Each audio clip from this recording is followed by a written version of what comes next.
Welcome, welcome, welcome, welcome.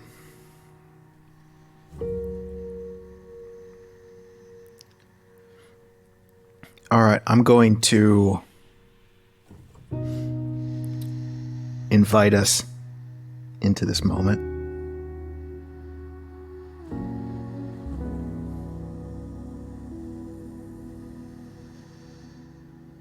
You know, I have to laugh at my human.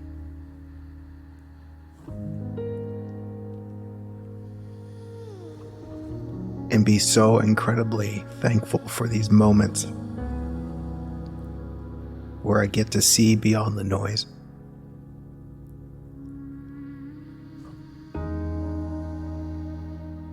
Where I get to see the beautiful difference between who I think I am and what is actually here right now.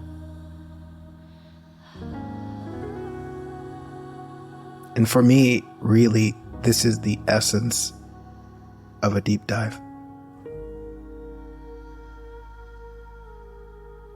It's seeing what you really are, which is also seeing the enormity of what you're not.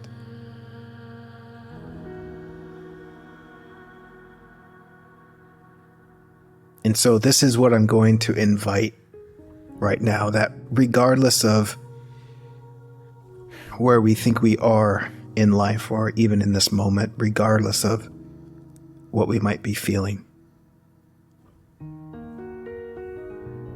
to just take a moment and zoom way out.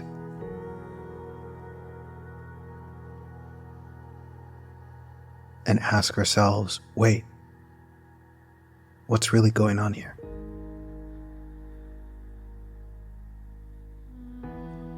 Again, not as something to think about so much, but just an opening. Because recognize this, that as we engage our human experience, our awareness becomes so narrow, so focused in on tiny little narratives, little stories that we're telling. Where we gotta be, what someone might be thinking, what we thought went wrong, what we hope will go right, yada, yada, yada, yada, yada. And that's all fine. But for this moment, we're just gonna zoom out.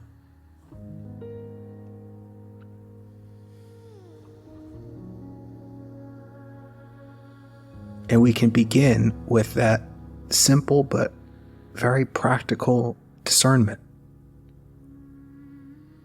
Yeah, I can see the difference between all the thoughts swirling around in my mind. And then there's this moment right now.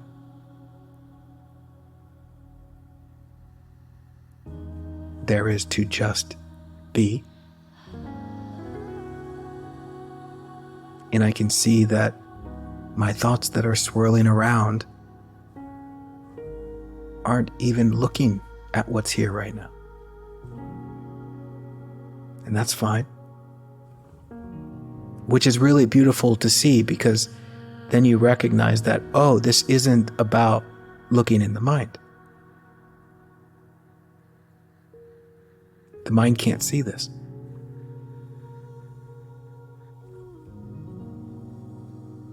So we're going to acknowledge that, and then we're just going to take 3 deep breaths and really just gently invite ourselves to more and more fully just drop into the present moment. Let's just breathe here.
I love the question, who am I?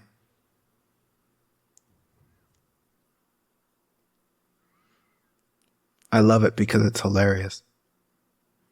Like, what a silly question. As if anything that comes out of my mouth can really touch what I am.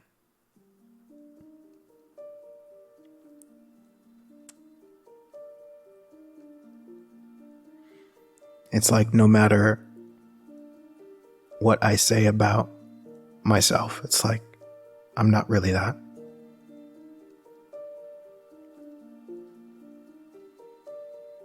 Can you recognize a part of what you are that's completely untouched by anything you might say about yourself?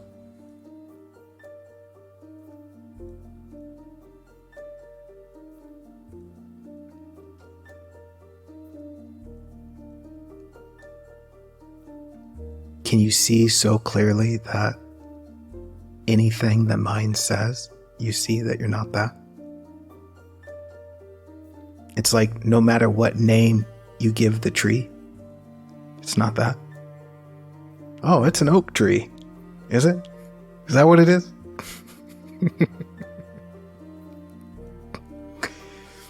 It's Thursday. Is it? It's Thursday? That's a real thing?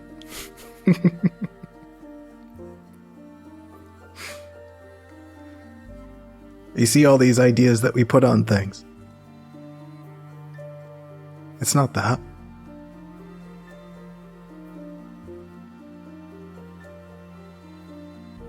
And if I say, I'm Tiger, well, that kind of doesn't make any sense. That's a weird name to begin with.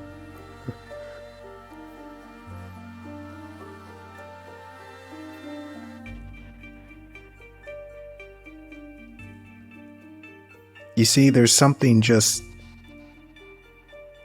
so much more real. In the same way, like looking at the tree, even to say it's a tree creates a very restrictive limit.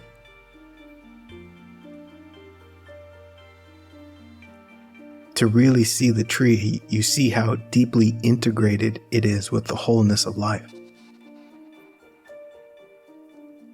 It's not just there on its own by itself. It's an expression of everything. And you know, just to say it so directly, because I just want to invite you to see it. Maybe you're looking out a window right now and you can see trees. Can you see that what you think is a tree is just God pretending to be a tree?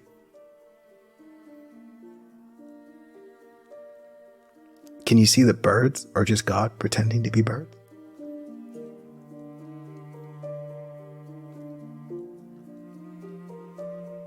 You see these names that we give these things. They're not that. And if they're not that, then what are they really? Do you see this veil that comes up when you put a name on something? And you think you see it, but you see the name. You see your idea. It's like the moment you put a name on it is the moment you stop looking at it. And what a beautiful mystery to walk up to a tree and be like, I don't know what you are. I thought I knew you. And then you get real close up. What is this? This is alive.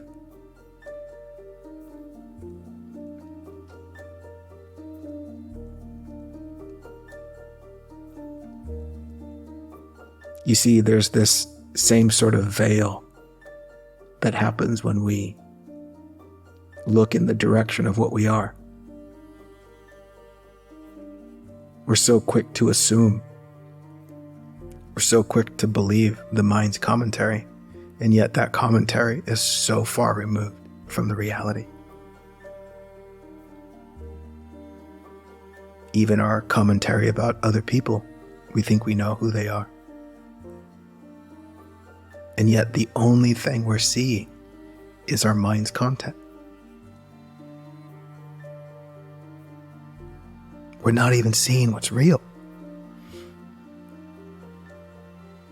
And again, it's fine. It's fine. But let's just be honest about what's going on here.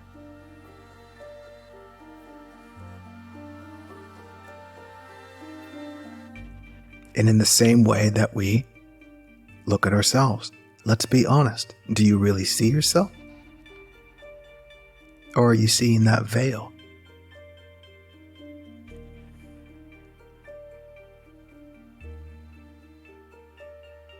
And I'll tell you this, and you can take this to the bank. If you're ever disturbed emotionally, you are not seeing yourself. You are seeing the veil.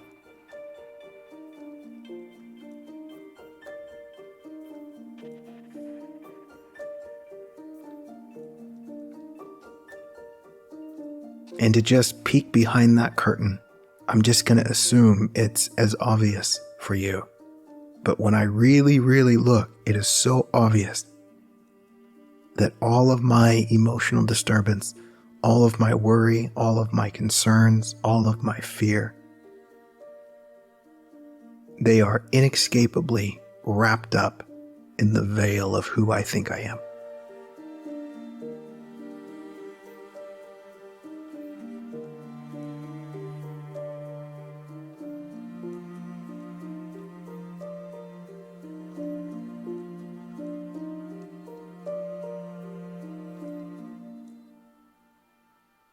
And this is one of those profound things that I am blown away by how much I find myself coming back to this truth over and over and over again. Because in the forest of the mind's noise, it's so easy to believe the narratives that say it's about something other than that.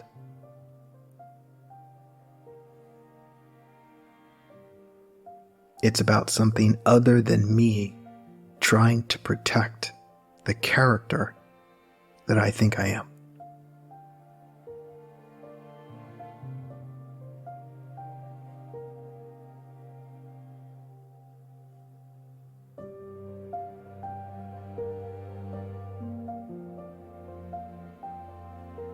And you know, comically, and I do mean this comically, if we rewind 20, 30, 40 years, maybe you might have heard that insight and you would say, I can see how that's true in some cases. And then you get some more experience. Oh yeah, it's true in a lot more cases. And then you get some more, it's true every time. Every time.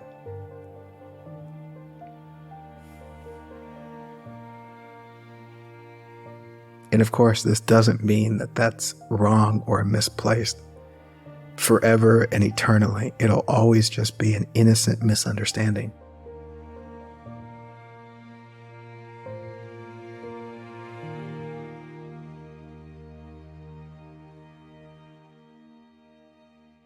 Because I'll tell you this, the veil of who you think you are doesn't want you to see that.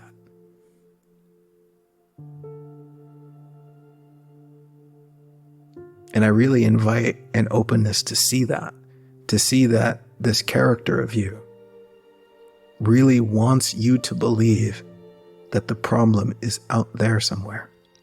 Even out there is yourself, meaning that it's a problem with you somehow. You're not good enough. You don't look the right way. There's something wrong with you.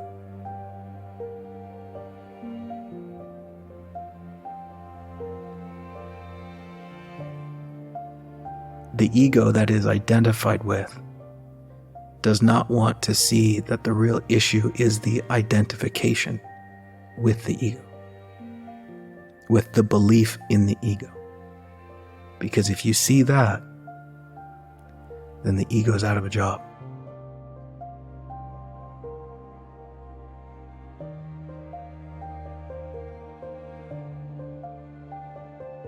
In the same way that as we live our lives and we tell these stories, we are so incredibly crafty. Crafty in the stories that we tell, that build up evidence about what we think is happening,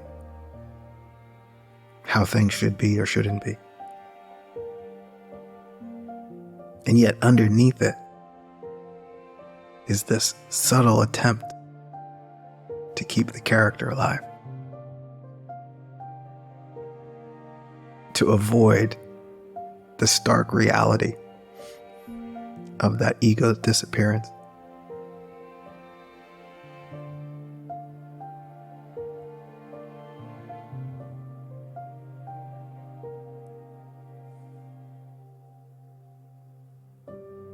And also, innocently, it makes perfect sense why the ego would do that.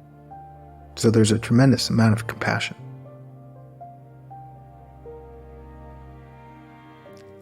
If the truth of life is the end of the ego's self-importance, then it's like a form of death for the ego. Of course, it's going to do everything it can to avoid that death. Of course.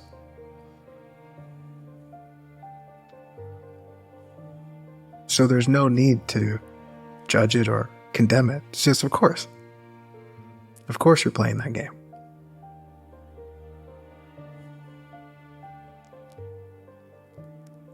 But so blessed we are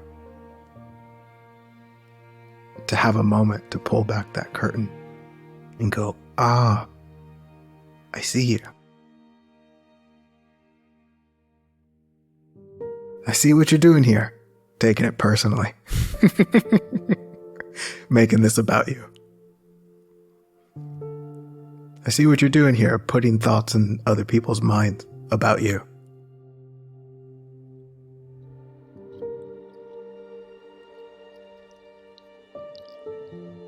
I see what you're doing here, trying to be worshipped by other people. I see what you're doing here in your effort to survive. It's okay.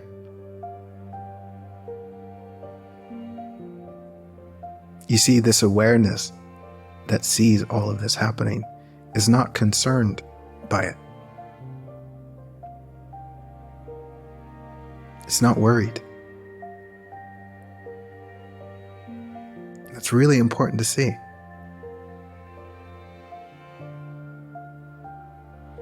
Or else you'll end up with an ego that's concerned about another ego.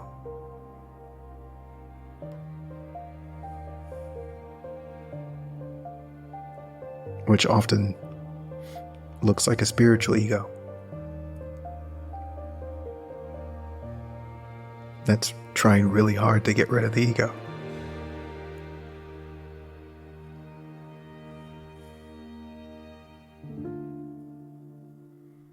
You see, the ego is having a dream. That's the veil. It's imagining something into existence, and it believes it's real. It looks real. It feels real.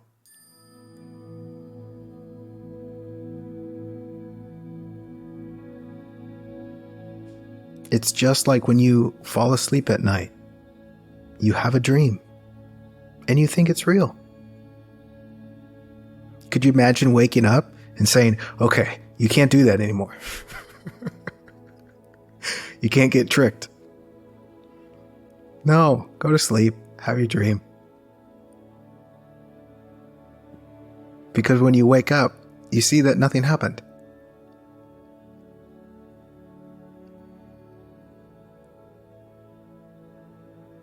You go, wow, what a ride.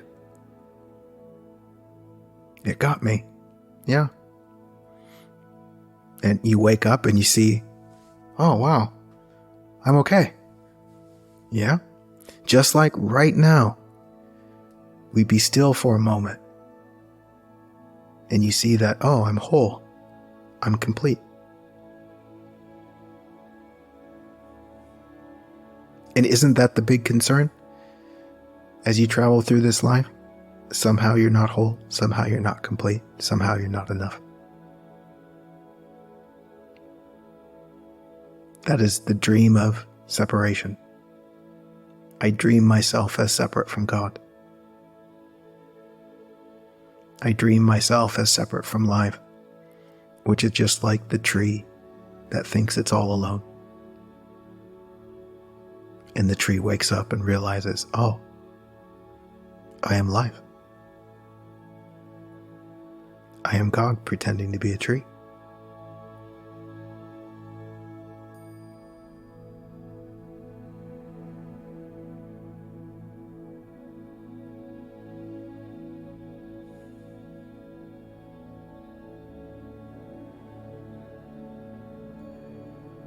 And so as you wake up from your dream,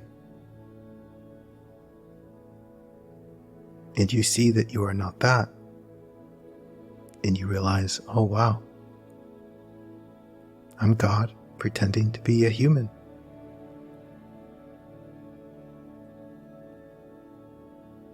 And then life whispers to you, yeah, go play. Go be a human. You'll be okay. Go have your dream.